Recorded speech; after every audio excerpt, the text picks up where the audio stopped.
I'm Sheila Long-O'Mara with Furniture Today. Welcome to this week's Bedding Insights. And I'm happy to share with you a little piece of the interview that we featured during the bedding conference of a conversation we had with Dr. Oz. And he was talking about the detrimental impact that sleep deprivation can have on your health. And it's a good conversation for RSAs to have on the retail floor. So take a listen here, and hopefully it'll give you some insight. When you don't sleep, you make poor decisions. You take risks you wouldn't otherwise take. It increases irritability.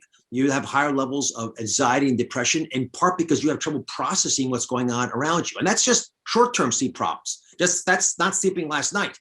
Long-term, you start to get into some really deep organic stuff. You'll lose, roughly the 20% of a blood pressure dip that normally happens when you sleep. Most people don't realize this, but your physiology, your body's reaction when you sleep is pretty compelling. You drop your blood pressure, and that dipping and hormones that dip with it are important. That diurnal variation, the ups and downs are important for our daily rhythm. You lose that when you don't sleep correctly, and so your blood pressure ends up taking a hit. You end up with more of irregular, fast heartbeats, which can be problematic and afflict quite a few folks. You get more inflammation in the body, and that inflammation starts actually even at 6 hours and less of sleeping. That's why we have pretty good data that if you don't sleep 6 hours a night, you increase your chance of having a heart attack over time by about 20%. That's a big difference. You also increase the chance you might have a stroke and all the things that go along with blood vessels in your body closing. And then there's some things that are more selfish, like you end up with problems with weight gain because you can't eat when you're sleeping, right? But also when you don't sleep, your body craves sleep. It also craves food and water. Craves sex too, by the way. So if you don't have enough sleep, you're going to crave more of the others. And generally you go towards the food, and not any food, simple carbohydrates. That leads to all kinds of other problems because now you start with the weight gain, you'll end up with things like diabetes, which again, you're predisposed to if you don't sleep correctly. You get more inflammation in the body, your immunity starts to suffer, you get more colds. There's some data you may actually increase some cancers. And then of course it affects other things you're supposed to do in bed, like your libido, and some argue your fertility. So there's lots of factors that you can address by sleeping better, which is why developing smart relaxation strategies, ways of just taking that pressure off and finding a Zen moment, avoiding some toxic foods, things like caffeine late in the day can be problematic. It is for me because I lack an enzyme to digest caffeine, but even people who don't have my issue can still have problems with caffeine late in the day. Alcohol late at night messes with your sleep pattern.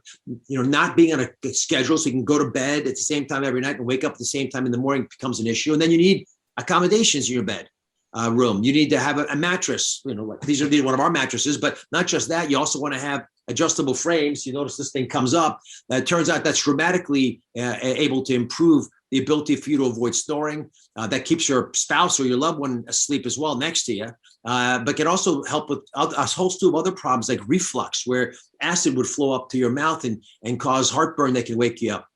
You also, by the way, want to have bedding in a room that's cool. So temperature absorbing or repelling materials. You want to keep the room at 68 degrees or cooler. Whoever's chillier at night, whoever is arguing for it to be colder, that's the person who should win the argument if you're having a fight over this. But the colder your breath, as it comes out of your mouth, you can see the actual breath is even that much better, metaphorically speaking. But you want to actually be under blankets and cuddled. And if you're having trouble dropping your core temperature, 2 hacks are wear socks, or you can take a warm bath that it paradoxically actually will allow you when you get out of the bath to drop your core temperature.